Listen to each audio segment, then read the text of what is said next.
अजीज़ान गिरामी वक़ार, कल्बे शहर है मुंबई का और आपका इलाका गोवंडी बहुत दूर दराज तक मशहूर है। हालात ऐसे साजगार नहीं थे कि इतना बड़ा जलसा हो। हर तरफ से अफवाहें गर्म हैं और बहुत सारे मौसम के कीड़े बाहर आए हुए हैं। इन हालात में कल भी हमारे अहबाब ये कह रहे थे कि इस जलसे को नहीं होना चाहिए, लेकिन यहाँ आने के बाद आपके हौसलों को देख करके ये लगता है क्यों दबे जिस पे हिमायत का वो पंजा तेरा, शेर को खतरे में लाता नहीं कुत्ता तेरा, बात है जिसकी निस्बत दरबारे गौस से है वो जमाने के बातिल ताकतों से नहीं डरा करता। बेशक बेशक। मैं मुख्तसर आज गुफ्तगू करूंगा, लेकिन एक बात जरूर बताता हूं मेरे अजीजों, तुम्हारी जिंदगी चाहे जैसी भी हो, या अल्लाह की दी हुई है। जमीन अल्लाह की है, आसमान अल्लाह का है। बेशक। किसी का भीख मांग कर नहीं खाते, अल्लाह का रिज्क खाते हैं। बेशक। और जब तक जिंदगी में तुम्हारे जान बाकी है, सांसें बाकी है, अखलाकी फरीजा नहीं, तुम्हारी जान का ये फरीजा है। जब रब्बे जुल जलाल की जात पर या रसूल कायनात की जात पर या दीन इस्लाम पर कोई भी कुत्ता भौंके, उसका जवाब देना हर मुसलमान पर फर्ज है। हक है, हक है, हक है, हक है। मसलहत हिकमत अलग मसले। आपको मैं बताऊं, आज हमारी जो इन हालात है, मुझे ये गुफ्तगू करना बहुत जरूरी है। इसके बाद क्या होगा मुझे इस बात का कोई डर नहीं, कोई खौफ नहीं, इसलिए कि मैं वो अमानत तुम तक मुंतकिल करके जाना चाहता हूं जो हुजूर पाक की अमानत है। बेशक बेशक। अगर इस दौर में उलमा की जुबानें गंग रह गई, खामोश रह गई, उनको हदीस पाक में गूंगा शैतान कहा गया है। जो आलिम इस दौर में खामोश रह जाए वो गूंगा शैतान है। दीन हक पर कोई हमलावर हो, क्या बात है। सूरा मैंने जो तिलावत की आपके सामने खुतबे के बाद, आप नमाजों में भी पढ़ते होंगे ना, कुल या अय्युहल काफिरून ला अअबुदु मा तअबुदून। ये रसूल पाक सल्लल्लाहु अलैहि वसल्लम पर कब नाजिल हुई? अल्लाह ताला फरमा रहा है अपने महबूब से, ए महबूब आप फरमा दे, ए काफिरों, मैं उसकी इबादत नहीं करता जिसकी तुम करते हो। ये सूरे में है। ये सूरे आप पढ़ते भी हैं, लेकिन बहुत सारे लोगों को ये गढ़ती भी है और वो कहते हैं कुरान में ऐसा भेदभाव सिखाया गया है। बात क्या है आपको मैं बताऊं। सूरे में अल्लाह ताला फरमाता है, महबूब आप फरमा दे, ए काफिरों, मैं उसकी इबादत नहीं करता जिसकी तुम करते हो। वला अंतुम आबिदून मा अअबुद, और ना ही तुम उसकी इबादत करते हो जिसकी मैं कर रहा हूं। जब है ही नहीं है ये चीज, ये सूरे कब नाजिल हुई? मुशरिकीन मक्का ने आकर एक बार हुजूर से अर्ज किया कि देखिए मसला आपका बढ़ता चला जा रहा है, ईमान वाले बढ़ते जा रहे हैं, रोज बरोज इस्लाम में दाखिल होते जा रहे हैं लोग। एक काम करते हैं, आप जो है बातिल खुदा जिनकी हम पूजा करते हैं, इबादत करते हैं, उनको बुरा भला मत कहें। नबी पाक सल्लल्लाहु ताला अलैहि वसल्लम ने फरमाया, मैं शिर्क को शिर्क कहता रहूंगा। क्या बात है, माशाअल्लाह। हक। आप एक बात मैं आपको बता दूं, कोई चीज भी बुरी हो तो उसको बुरा कहा जाएगा। अखलाक से गिरी हुई चीज है तो उसको बुरा ही कहा जाएगा। दूसरा उन्होंने ऑप्शन रखा कि ठीक है आप ये कहते हैं, ऐसे हैं वैसे हैं, ठीक है, एक काम करते हैं, एक साल आप हमारे खुदाओं की इबादत करें, एक साल हम आपकी खुदाओं की इबादत करेंगे।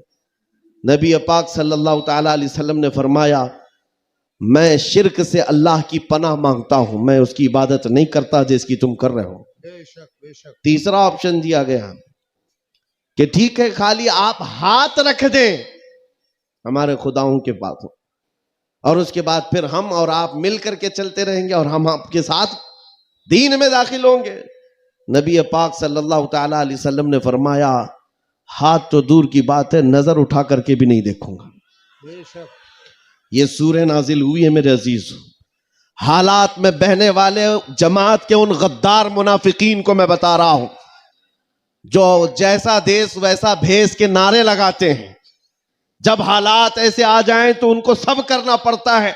तुम रसूल पाक के नहीं हो सकते। मेरे आका ने फरमाया है, रब तबारक व तआला की जो इबादत करता है फिर वो किसी और की इबादत नहीं कर सकता। अजीजा ने गिरामी वकार, ऐ मोमिनो, हालात जैसे भी सख्त आ जाएं, एक बात मैं आपको बता दूं, किस बात से डर है तुम्हें, किस बात से खौफ है तुम्हें? मेरे अजीजों, मैं तो कहता हूं कम से कम सुन्नियों को तो हालात से नहीं डरना चाहिए जो हर साल करबला सुनते आते हैं। यजीद के नाच को देखा है, सुना है, और हुसैन आजम के बच्चों की मजलूमियत भी सुनते आते हैं। ऐसे हालात तो नहीं आए कि तुम्हारे 6 माह के बच्चों के गले में तीर चलाया गया हो, फिर डर किस बात का है, खौफ किस बात का है? हाँ, एक बात मैं आपको बता दूं, तुम्हारा यकीन इतना पुख्ता हो जाए कि एक लफ्ज बार बार हम दोहराते हैं, और कुछ लोगों ने आज मजबूर भी कर दिया है कि हम और कहें अल्लाहु अकबर, अल्लाहु अकबर, अल्लाहु अकबर। अल्लाह सबसे, अकीदा है कि नहीं आपका? अल्लाह सबसे, यह अकीदा कब आया आपके पास पता है? जिस दिन तुम पैदा हुए थे, तुम्हारी माँ की गोद में आए, मुअज्जिन आया, कोई मौलवी आया और कान में सबसे पहले क्या कहा? सबसे पहले क्या कहा? अजान दी जाती है कि नहीं बच्चे के कान में? जो भी बच्चा पैदा हो उसके कान में अजान, और अजान का पहला लफ्ज क्या है? डर करके तो नहीं बोल रहे, जोर से बोल। हाँ, अब ये आवाज वहां तक भी पहुंचेगी। सबसे पहला कलमा था अल्लाहु अकबर, और उसके बाद जब तुम होश में आए, जहां से चलते थे वहां से आवाजें आती थी, अल्लाहु अकबर, अल्लाहु अकबर। और उसके बाद जिंदगी तमाम हो गई। और जानते हो, सिर्फ एक ही कौम है ये दुनिया में ऐसी, आप हैं, हम हैं, इनको सिर्फ और सिर्फ पेशानी और नाक जमीन तक झुकाना हो तो सिर्फ एक ही बात कहना पड़ता है, अल्लाहु अकबर। इस जुमले के अलावा किसी इमाम को लाओ मस्जिद में किसी इमाम को लाओ और इमाम से कहो अपने बाप का नाम ले और झुका कर दिखा, कोई कौम है ना रुकू में जाएगी ना सजदे में जाएगी। बादशाह वक्त भी हो, अकबर जैसा डिक्टेटर दीन इलाही नाम का एक नया दीन लाया था, और उसने अपने नमाजों अलग शुरू करवा दी थी और बादशाह के नाम से तकबीर कही जा रही थी, उसका भी नाम अकबर है। मेरे अजीजों, वक्त का बड़ा बादशाह अपने नाम से जब झुकाना चाहा, वक्त का मुजद्दिद अल्फसानी फारूकी सरहिंदी खड़े हो जाते हैं और कहते हैं ये पेशानी सिर्फ और सिर्फ अल्लाह के नाम से झुक सकती है। कोई बादशाह अपने नाम से तुम्हें झुका सकता है? हाँ, लेकिन एक किसान का बच्चा हाफिज कुरान हो, इमाम बन जाए और अल्लाह का नाम ले ले, पीछे खड़ा हुआ हर अमीर गरीब सजदे में चला जाता। ये नहीं देखता कि किसान का बच्चा झुका रहा है, वो ये देखता है मुझे रब के नाम से झुकाया जा रहा है। दुनिया की वाहिद कौम हो जिसको झुकाना हो तो सिर्फ अल्लाह का नाम है। इस नाम के अलावा कभी तुम्हारी पेशानी कभी किसी के सामने, और किसी के नाम से भी, हाँ, पैदा हुए थे तब तुम्हारे कान में पहला जुमला अल्लाहु अकबर था।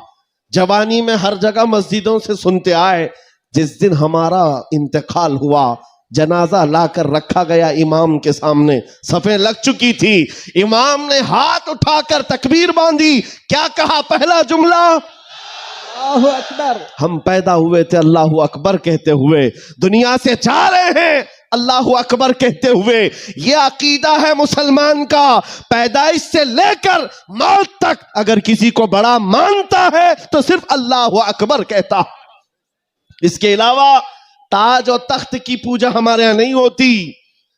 5 साल 10 साल हुकूमत करने वाले कोई देवता नहीं बनता, ना ही हमारे यहां नबी की इबादत होती है। इबादत सिर्फ अल्लाह की है। आज तुम सबके लिए जो चीज फर्ज बन चुकी, फर्ज वो क्या है जानते हो? वो फरीजा मैं अदा करना चाहता हूं।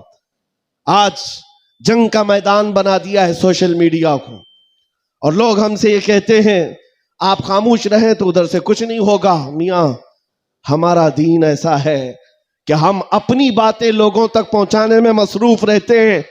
हमारे अंदर अखलाक भी है, मॉरलिटी है, नरम गुफ्तगू करते हैं, बाजू फैलाकर लोगों का इस्तकबाल करते हैं। लेकिन हमारे असातिज़ा ने एक बात कही है कि बेटा जुबान नरम रखना, दिल ठंडा रखना, दिमाग ठंडा रखना, जुबान मीठी रखना, दिल नरम रखना, यह अच्छे अखलाक की बात है। लेकिन ये उस वक्त तक है जब अखलाक में हो, और जब नबी पाक के सामने कोई कुत्ता भौंकने लगे तो फिर अब जुबान मीठी नहीं रहती, दिल ठंडा नहीं रहता और दिमाग नरम नहीं रहता। इसलिए कि हमारे अखलाक यही है। गैरत ये है, दुनिया वाले अपनी बीवी को छेड़ने पर, अपने माँ को टच करने पर बरंगेख्ता हो सकते हैं, तो हम करोड़ों माँ से ज्यादा अपने नबी से मोहब्बत करते हैं। आपको पता है जंगे उहद में, उहद की जंग में 700 सहाबा कराम थे, 3000 से ज्यादा मुशरिकीन आए थे। ये जंगे उहद पहले तो ऐसा हुआ कि सहाबा गालिब आ गए, उनको मारकर भगा दिया। मैदान जंग से मुशरिकीन भागते रहे सामान छोड़कर। लेकिन थोड़ी देर के बाद हुआ ये कि सहाबा इकराम माले गनीमत जमा कर रहे थे, मुशरिकीन पीछे से आकर हमलावर हुए। हमेशा आदत रही है पीछे से हमला करने की। हमलावर हुए और उस वक्त सहाबा इकराम जो मैदान में माले गनीमत जमा कर रहे थे अंदाजा न कर सके, जिसकी वजह से 70 सहाबा शहीद हुए।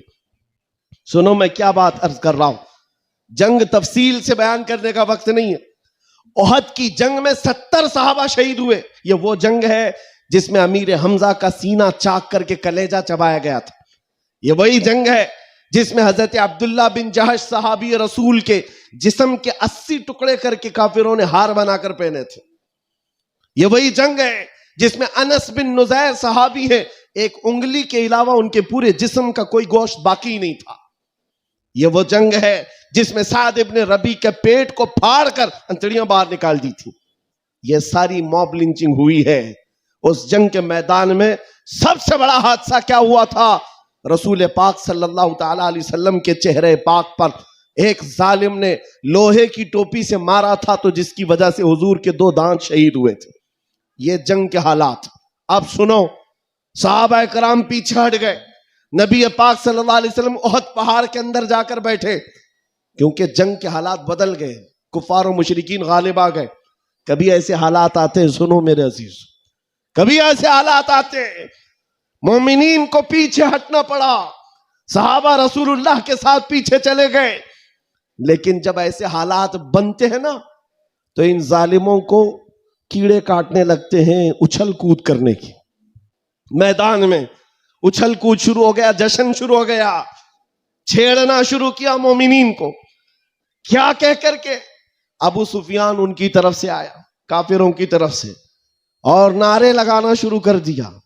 जो आज सबसे बड़ा मसला है ना, हाँ, ये उहद के मैदान में भी हो रहा था। और मैं तुम्हें बताता हूं रसूलुल्लाह के अखलाक क्या थे। उधर से अबू सुफियान कहने लग गया, कहां है मोहम्मद, कहां है अबू बकर, कहां है उमर। जंग के मैदान में दिख नहीं रहे थे, तो उसने कहा सब कत्ल हो गए, सब शहीद हो गए।